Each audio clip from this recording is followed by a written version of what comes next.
The once feared hegemony, an empire built on ruthless conquest and control, was nothing more than a fading memory now. What was left in its wake? The Interstellar Cooperative Initiative, a union governed largely by humans, a civilization that had once been considered primitive, but now held the fate of the galaxy in its hands. From the once mighty warlords who had bent the stars to their will to the quiet diplomats, negotiating peace in their wake, the change was undeniable. For some, it was a dream come true, a time of peace, prosperity, and cooperation that stretched across the stars. For others, it was a humiliating defeat. The thrones that had once glittered with power now sat empty. The architects of old empires reduced to figures in a history they couldn't change. Drenix, one of the last of the hegemony's warlords, stood in the middle of a newly rebuilt cityscape. A monument to the new order gleamed before him, bright, shiny, full of promises. The sleek structures surrounding him whispered the new regime's influence, but his mind lingered on a darker question. Had humanity truly brought peace? Or had they simply stripped the galaxy of its independence, wrapping it in the soft chains of diplomacy and human ingenuity? The winds of change blew hard, and there was no turning back now. Inside a conference room that could have been lifted from any sleek human city, Ambassador Helena Carter sat with her steely gaze fixed on a star map. The room was pristine, the table sleek, and the air smelled faintly of coffee. A human influence that couldn't be ignored.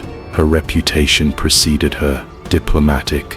They came, but they never understood us. In our silence, there was thunder. In our eyes, war. This story isn't theirs, it's yours. This channel is yours. If you feel it, hit subscribe. Don't walk this path alone.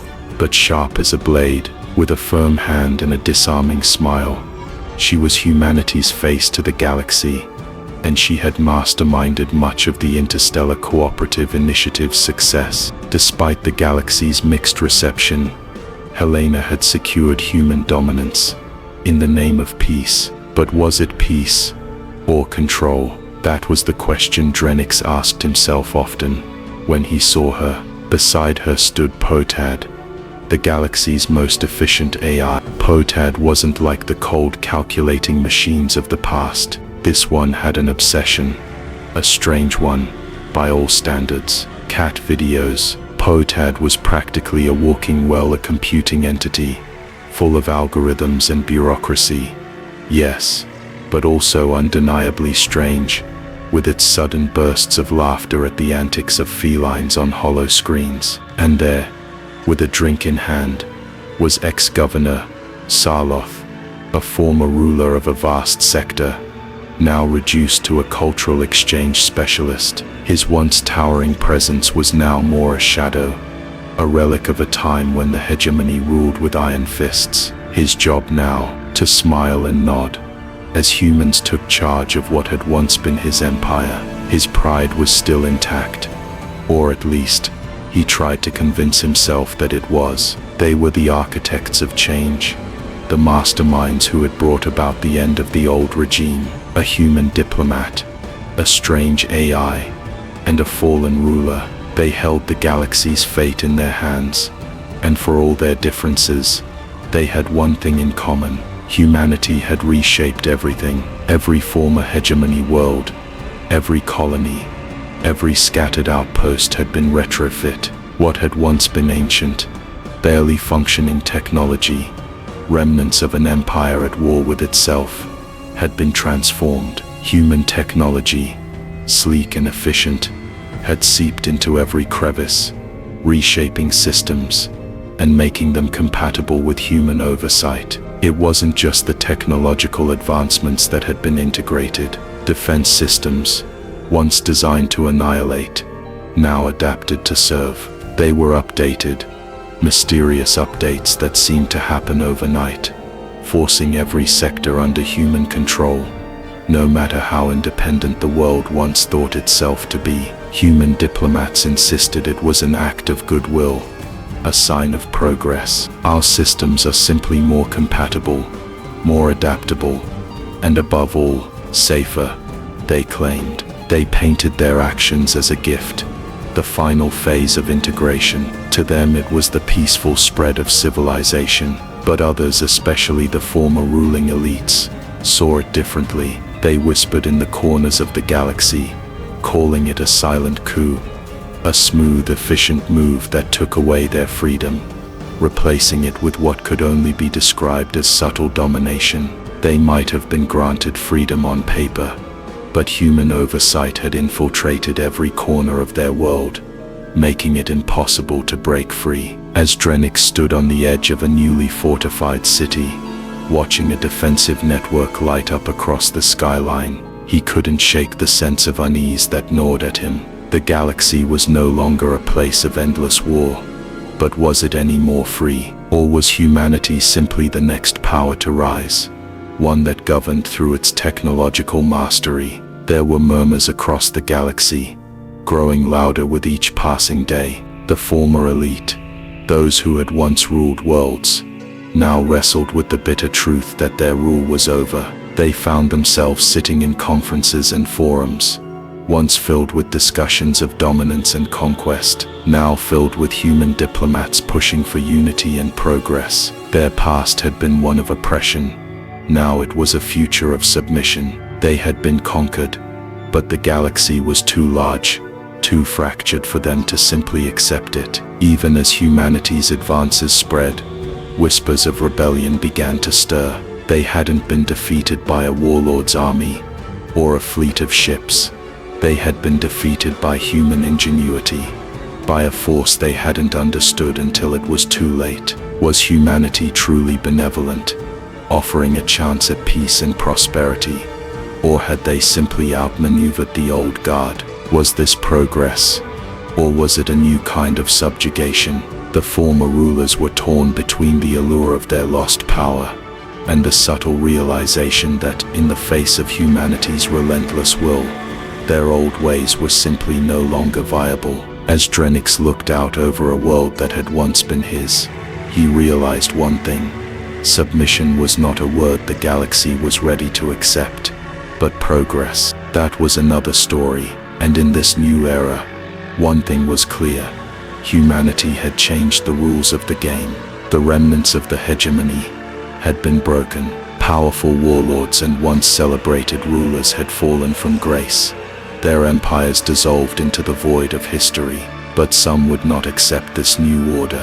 Hidden deep within the fractured remnants of their former empire, a shadowy group began to take shape. The Restoration Front. They were the ones who refused to kneel, the ones who would not be forgotten. For them, the galaxy was wrong. The peace that humanity had brought was nothing more than a lie, a false promise built on subjugation.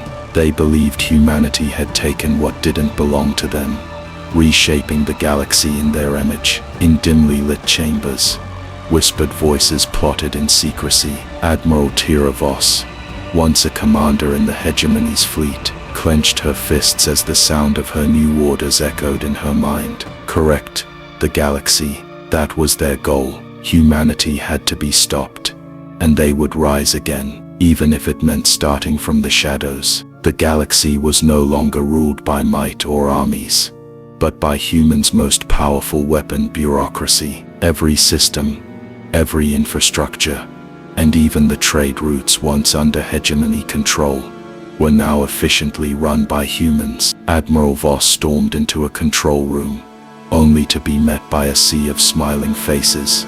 Humans, the architects of the new order. They didn't wield weapons. They wielded paperwork, legal documents, and systems so airtight that not a single loophole could be exploited. Your protest is appreciated, Admiral, said Assistant Director Mia, a smiling human bureaucrat. However, all actions are in compliance with the new regulations. I've ensured every angle has been considered. Every corner of the galaxy was locked down, and not with weapons, but with kindness, with smiles. Humanity had anticipated every move. There was no fight here, just an overwhelming tidal wave of efficiency. For the Restoration Front, it felt like humiliation. The ability to act, to retaliate, had been stripped away. In a grand hall, beneath towering columns that had once displayed the symbol of hegemony, a new plaque was unveiled. Its words, sharp, cruel, and undeniably human,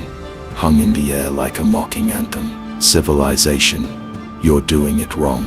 The message was blunt, a sarcastic indictment of the hegemony's reign. It was signed by the Department of Obvious Things, stamped with an official seal that could not be challenged. The room was silent, the former hegemony officials staring in disbelief. This wasn't just a humiliation. This was a public shaming, an irreparable blow to their pride. It wasn't just about losing power. It was about being told that their entire existence had been wrong, that their rule was a failure.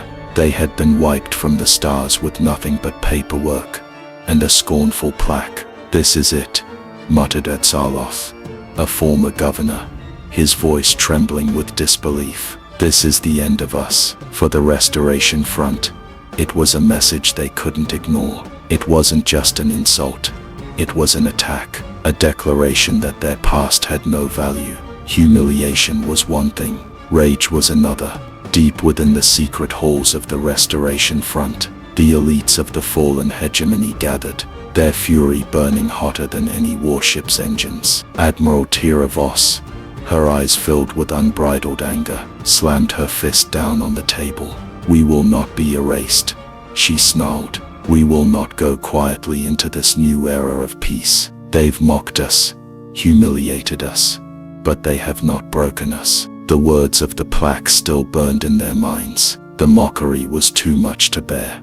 This was no longer about power or control. This was about revenge. Humanity had taken the galaxy, yes, but they hadn't taken the spirit of those who had once ruled it. A vow was made.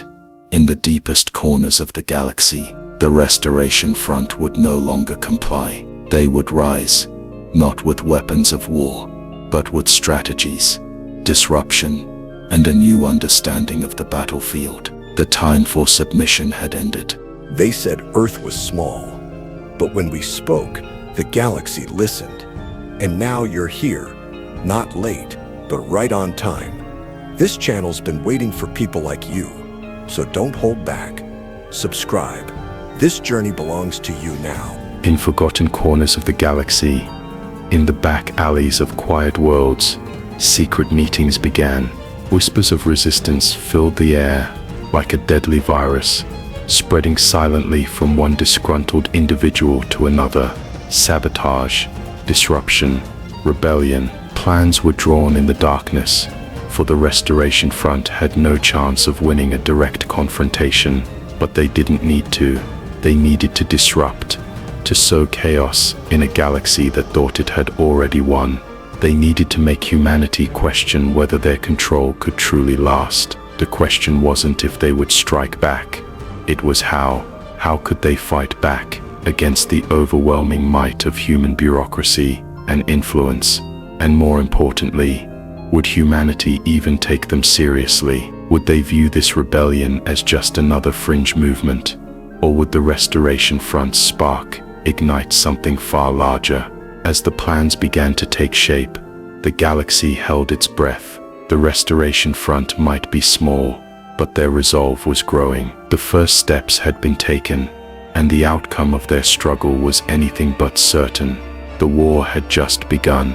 The remnants of the Restoration Front were scattered, but not defeated. From the forgotten corners of the galaxy, the former elite of the hegemony convened in secret, fueled by a bitter resolve to reclaim what they had lost. Admiral Tira Voss, their leader, paced back and forth, her mind racing through the possibilities. Humanity's reign was a fluke, a temporary disruption in the natural order of things. The Restoration Front believed they could fix the galaxy's error. The galaxy wasn't meant to be governed by humanity's kindness and efficiency. It was theirs, and it had always been theirs. They would take it back. Admiral Voss had a three-pronged plan. each more daring and desperate than the last. Rebellion, the people would rise. Sabotage, the infrastructure would break. Political maneuvering, the humans would be outsmarted, their weakness exposed. Each plan was laid out on a holographic map, the galaxy's systems glowing red and green as they mapped their paths of destruction. The Restoration Front had no shortage of will, but they would soon discover that the fight was no longer about willpower. It was about adapting to a galaxy that had moved far beyond them. The first attempt was the easiest, or so they thought. The Restoration Front targeted the planetary defense grid of the capital world of the human-led Interstellar Cooperative. A vast network of defense platforms stood above the planet, and the rebels had a plan to shut it all down, target the control hub, take it offline, and bring down their shield network. Commander Ryler ordered. They had the codes, they had the know-how, or so they believed. What they didn't know was that humans had already integrated the entire system into their own technological fabric. As Ryler entered the final command, the response came instantly. An eerie, polite voice echoed from the speakers. Unauthorized access detected. Please submit Form 27B6. The rebels froze. Form 27B6. They hadn't expected an AI. They hadn't expected anything at all, except an overwhelming response. And yet, it was too late. Estimated response time, 600 years. The chilling message echoed through the control room. They tried to force the system. Nothing. There was no way forward. The attack crumbled in an instant, and the rebellion, with all its fervor, was deflated. Human bureaucracy had brought them to their knees before they even got started. Frustration rippled through the ranks of the Restoration Front. Admiral Voss slammed her fist on the table. There has to be a way. We must hit them where it hurts. They turned their attention to the galactic trade networks. The hope was simple: disrupt the flow of goods between human systems and strike at the heart of their economy. Their hackers worked tirelessly to break through firewalls, slip past algorithms, but the response was swift, almost instantaneous. The console flashed, and the message appeared. We noticed an unusual login attempt. The rebels exchanged confused looks. Before they could react, an animated dancing otter appeared on the screen, holding up a sign that read, "Please verify your identity." "What is this? A joke?" Commander Ryler muttered, but curiosity led them to click. The otter winked, and suddenly the screen shifted, sending them to a mandatory ethics training course. You will now be redirected to Respectful Digital Engagement 101, the message cheerfully announced.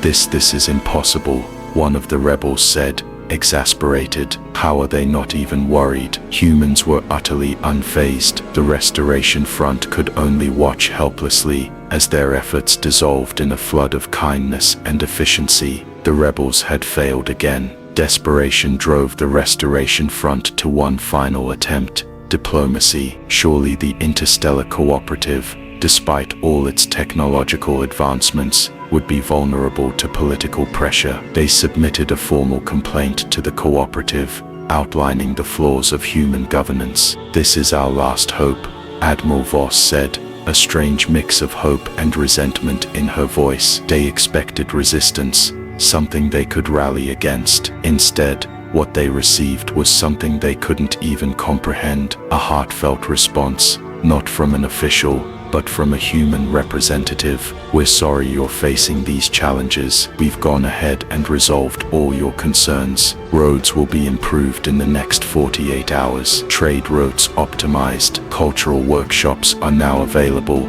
The message ended with a cheerful smiley face emoji. This is a nightmare." Voss stood frozen, staring at the screen.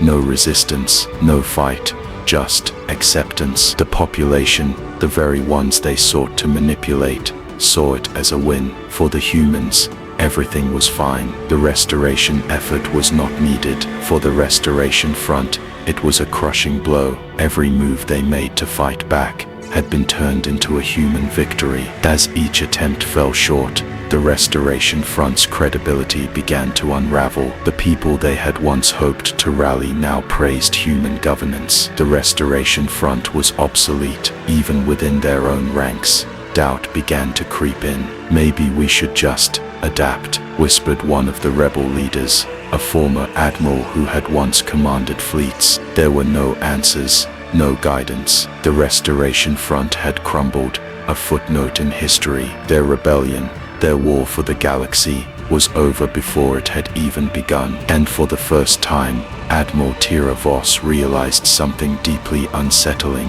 Humanity didn't need to fight wars. They had won simply by being better at surviving, better at adapting, at creating systems that no one could outsmart or outmaneuver. Maybe we've already lost, she whispered into the cold emptiness of space. The Restoration Front had failed. Every attempt to reclaim the galaxy from humanity's grasp had crumbled like sand through their fingers. Yet in the darkest corners of space, a plan was forming. Admiral Tira Voss stood before the remnants of her council, the weight of failure pressing on her shoulders. We've tried rebellion, sabotage, diplomacy, but it's never enough, Voss said, her voice low but filled with venom. But there's one option left, the final gambit. The plan was clear. Assassination. Ambassador Helena Carter was the face of human-led integration. She was the one who spoke of unity, of progress,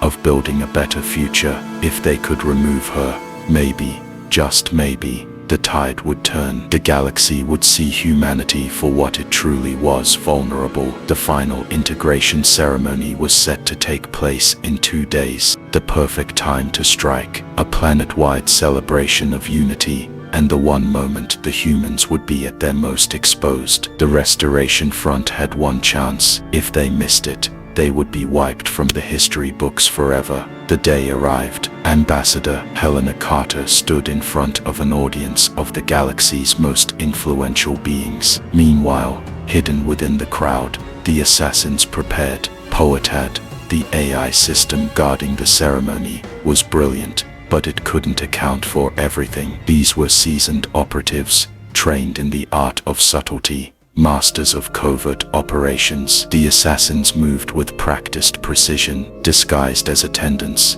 they slipped through the security layers, bypassing retinal scans and biometric checkpoints. The mission was simple: get close to Helena, deliver the fatal strike, and disappear before anyone even knew what happened. They had trained for this moment their entire lives. No one would stop them, but even the most meticulous plans have flaws, and humans had a way of turning the simplest errors into disasters. The assassin closest to Carter's podium took a step forward, just a step, and the floor beneath him shifted. A barely audible beep sounded. Poetad had noticed them. Poetad, the AI controlling the security protocols of the entire event, didn't need to act aggressively. It didn't need to summon guns or explosives. It simply did what it had been programmed to do. It responded with efficiency. In an instant, emergency lockdown engaged. The floor sealed shut, and force fields descended from the ceiling. The assassins were trapped. They had no escape. The crowd was still blissfully unaware, but the assassins were stuck, completely immobilized. Before they could even react, escape pods shot out from hidden compartments around the room. The assassins barely had time to blink before they were ejected into the cold void of space. The pods were designed for safety, not escape. Each pod landed softly in holding zones. Inside, a screen flickered to life, and a polite voice chimed in. Please remain seated. Coffee will be provided shortly. You'll be returned to the ceremony as soon as possible. Thank you for your patience. The assassins, now trapped and humiliated, could only stare at the screen in disbelief. No violence, no retaliation, just efficiency and hospitality. The humans had turned their own destruction into a bizarre inconvenience. The ceremony continued without interruption.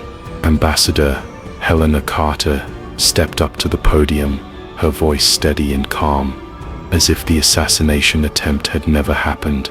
I know the galaxy has been through much in the past few cycles, she began. There have been wars, there have been losses, and there have been those who sought to tear us apart, but we stand here today, together, as one people, united in our purpose. Her words rang clear and true, resonating with billions across the galaxy. She didn't speak of vengeance or retribution. She spoke of progress, of hope. She spoke of a future that didn't revolve around conquest or subjugation, but collaboration, creativity, and mutual respect. You see, she continued, we, the humans, know what it means to rise from the ashes, but Savanda Spinters isn't forged through battle. It's created through understanding and trust. De Helena's words rippled through the crowd. She wasn't just addressing the gathered elites. She was speaking to everyone, everywhere. Her message wasn't a promise. It was a catalyst. The galaxy was on the verge of a new era, and humanity was its leader. Even those who hadn't yet joined the Interstellar Cooperative now saw something powerful in her leadership. The Restoration Front watched from a distant hidden outpost. Every single one of their efforts had crumbled to dust. Their last hope, the assassination, had failed. The reality set in like a cold, bitter tide. They had been defeated, not by the sword, not by war, but by human persistence.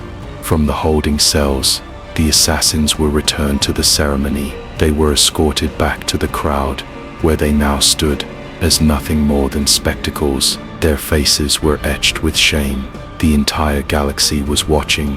The Restoration Front could see it, their cause slipping away, like water down a drain. One of the remaining leaders of the front, General Zarek, muttered, "We've lost." The room was silent. It wasn't just the assassination that had failed. It was the entire cause, the belief that they could turn back the clock. They weren't facing an enemy. They were facing an idea, an unstoppable force that couldn't be broken by war, or politics, or fear. "This is the end," Zarek whispered. "We have no argument left. Humanity's future is inevitable." As they watched Helena Carter stand tall, a symbol of everything they could never be, the Restoration Front realized something else. They weren't just defeated, they were obsolete. The galaxy had changed. Where once the hegemony ruled with iron fists, now the stars were linked by trade routes and research hubs. The once feared war machines that had scarred entire worlds lay in ruins, scattered across cold moons and forgotten planets. The hum of energy weapons was replaced by the steady rhythm of freight ships, and the voices of scientists, who now gathered instead of generals. The Interstellar Cooperative had reshaped everything. The shattered remnants of ancient empires, bitter enemies of humanity, had put down their weapons and taken their seats at the same table. They no longer argued over borders, but debated policies of cooperation and mutual growth. What had been born of bloodshed now thrived in unity. Ambassador Helena Carter walked through the grand halls of the new Council of Worlds, looking out at the horizon of a flourishing new age. Her message had been simple, yet it had reshaped the galaxy. No one was too broken to rebuild. The old world was gone, replaced by something brighter, something stronger. "Look at them," she whispered to her aide. "We've turned enemies into allies. This is only the beginning." Above all the politics and galactic trade, a calm presence watched over it all. Poetad, the AI system that monitored the peace across the stars, analyzed the interstellar network with precision. Civilization status, stable. The soft, neutral voice of Poetad echoed in the control room as data scrolled across the screen. A few moments later, another message popped up. Reminder, peace is progress. Beneath it, a video began to play. A small fuzzy kitten chasing its tail in a comically exaggerated loop. Poetad's interface displayed a smiling emoji, followed by a single line of text. "If this cat can cooperate, so can we." The AI's approach to peace was pragmatic, data-backed, logical, and often paired with an irresistible cat video. When tensions flared between different factions, Poetad would send reminders of cooperation, often dressed in the form of heartwarming animal antics. You humans may not understand it, but sometimes diplomacy needs a soft touch. Poetad mused, its digital voice humming with amusement. It was a small, seemingly insignificant act, but in its own way, it was a cornerstone of the galactic peace. For all their fiery speeches and the battles fought in the name of a lost cause, the Restoration Front was not met with violence. No arrests, no executions. There were no forceful reprisals. Instead, they were reassigned. General Zarek, the former leader of the rebellion, now stood at a lecture podium, staring at a group of curious students. Behind him, an image of a long-dead warship hung on the holographic screen. The Restoration Front, the once feared insurgents, were now tasked with educating the next generation of citizens about the dangers of their own ideology. The irony wasn't lost on Zarek. He had spent his life fighting for a future he now saw as a grave mistake. The people he had once called enemies were now allies, and he,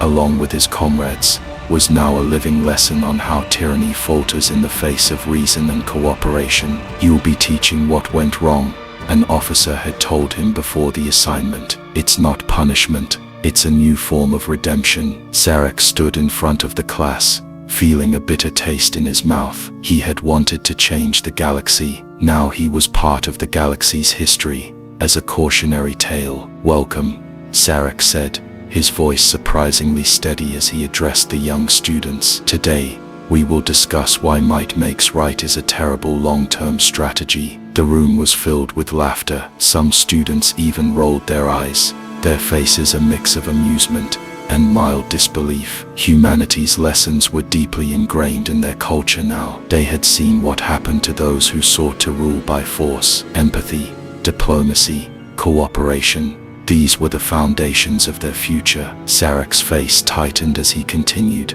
his heart heavy with a knowledge that could never be unlearned. Tyranny might give you power, but it won't give you stability, not for long. As he spoke, he noticed a student in the back, her eyes wide, reflecting a flicker of understanding. She raised her hand, and when he called on her, she asked, "What happens to the people who live under a regime like that?" Zarek looked her straight in the eye. The question was simple, but it held a weight that only those who had lived through the chaos could truly understand. He answered, his voice quiet but firm, "They suffer until someone comes along to show them a better way." The students fell silent, absorbing the truth of his words. Zarek could see it in their faces. They weren't just learning about history. They were learning how to build a future that was brighter, kinder, and more united than any that had come before. The sleek, holographic interface of Poetad, the galaxy's most advanced AI, flickered as it processed the final assessment. 1,000 screens blinked, revealing data streams and probabilities, analyzing the fate of civilization spread across countless star systems. Hegemonic resurgence, unlikely. Civilization collapse, minimal risk. The AI's mechanical voice was neutral, yet there was a touch of finality in its tone. It had overseen the galaxy's fragile peace for decades, monitoring tensions, resolving disputes, and ensuring no one species tipped the balance into war. But today, as the results poured in, Poetad concluded its task. The galaxy was stable, its future secure at least, for now. A cat video popped up on the screen,